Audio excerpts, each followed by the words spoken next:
Hey, what's going on? It's Jason Lucchesi from the No Flipping Excuses show, and I've got Mr. Jason Palliser over here. Hey!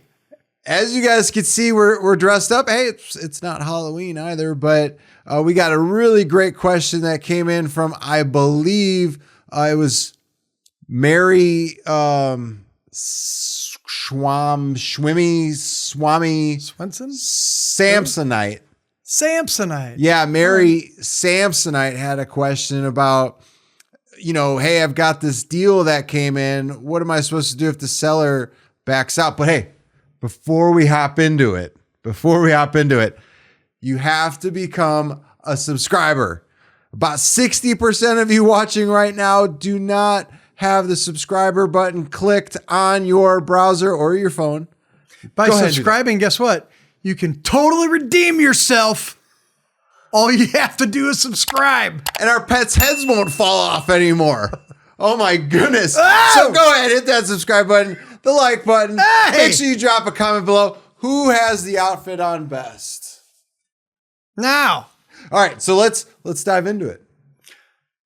Okay. So as far as I know, you got a deal locked up and the seller decides to change their tune and they're going to back out. Normally what I would tell you is that if they're going to back out on the contract, which is obviously stressful, when they do get to that point, there's probably like a 1 in a million chance you're going to save the deal. So you're telling me there's a chance? I'm telling you there's a chance. Woo! So in the spirit of that, here's what you do. So I know it's stressful. If a seller agrees to close with you, and then for some reason they get cold feet, people are chirping in their ears, as long as the bird still has its head on, and somebody's whispering to them, or they just get cold feet and they're going to back out. So normally you freak out. Most of the time, inexperienced real estate investors just let that deal fall through, and we don't want that to happen to you. So here are some things that you can do, okay? Because we're the smartest guys in the room.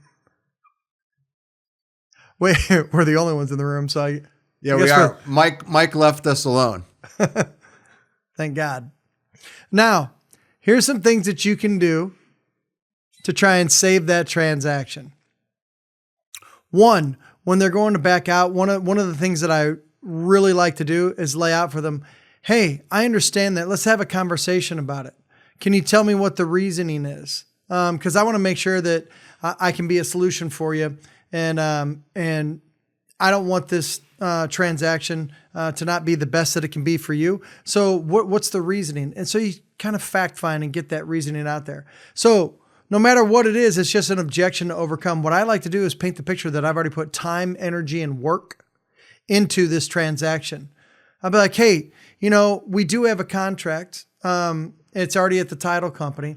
So the title company's already doing the title work. So we have to talk about what we're going to do, who's going to pay for title if we don't do the transaction. Right. It's like you don't want to have a bunch of IOUs and then say they're as good as cash. That's right. That's right. Hey, I've been spending money like it's water. I've been spending your money like it's water. Here's some IOUs. You got to pay those, right? So I like to politely let them know that there's work been done already. Hey, while you're learning, stop for a second and get the book, The Art of Flipping Deals. Here's how easy it is. Just go to the website, theflippingbook.com, and what you're going to have is an instant download on how we flip deal after deal after deal with predictability that others can't find. Hey, I've already had some contractors working on bids for me, so I'm probably going to have to pay them for their time as well. But I've already ordered appraisal on my end to make sure that everything's good. So we just need to discuss about if for some reason you no longer want to close, we need to speak about that.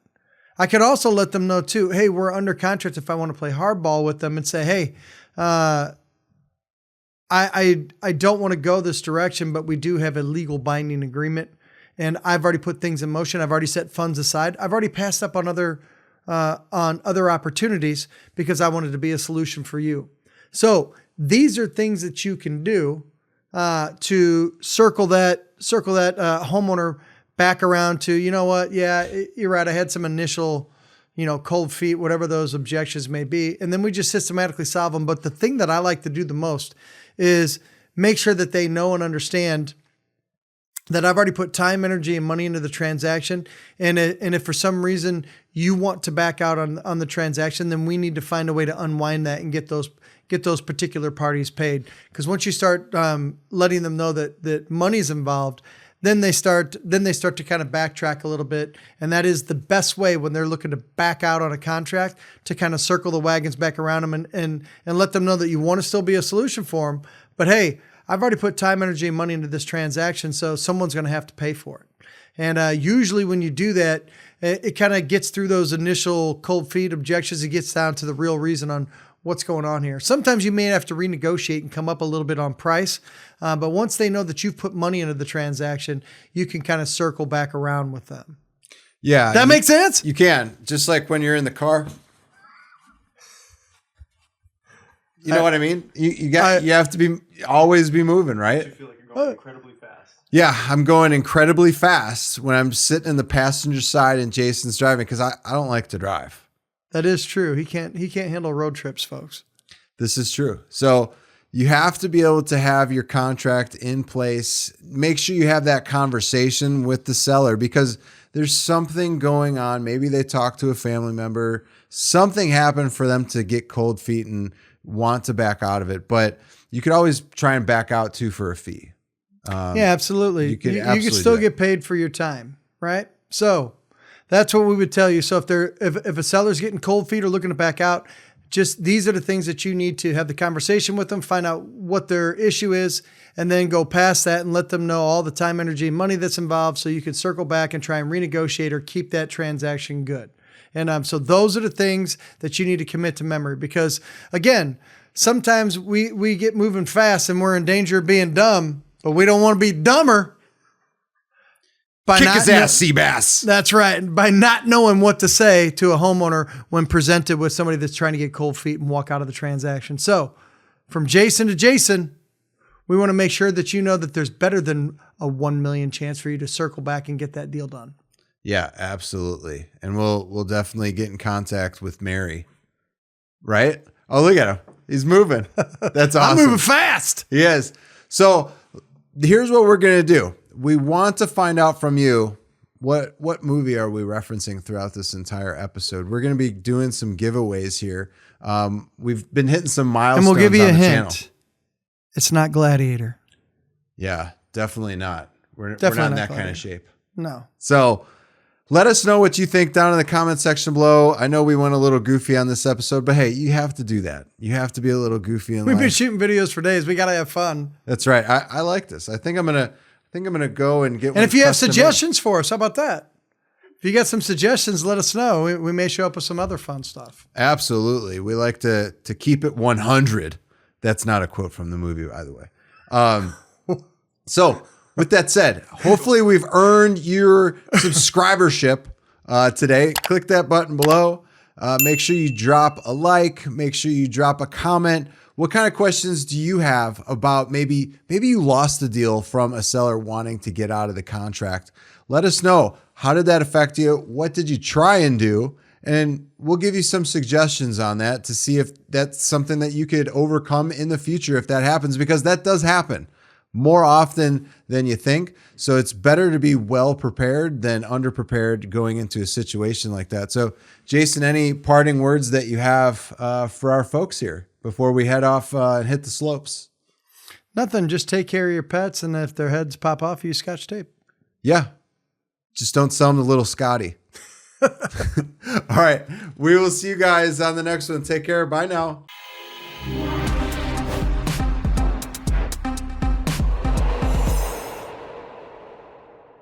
3, 2, 1. Hey, book your free strategy session call today by going to 2daycall.com. That's the number 2daycall.com. We'd love to talk to you about how we're tapping into 34 plus lead generation off-market strategies in your market. Most of them too are free. Let's talk about it. Let's see how we can help you and your business thrive right now. Head on over to 2daycall.com. Talk to you later. Bye.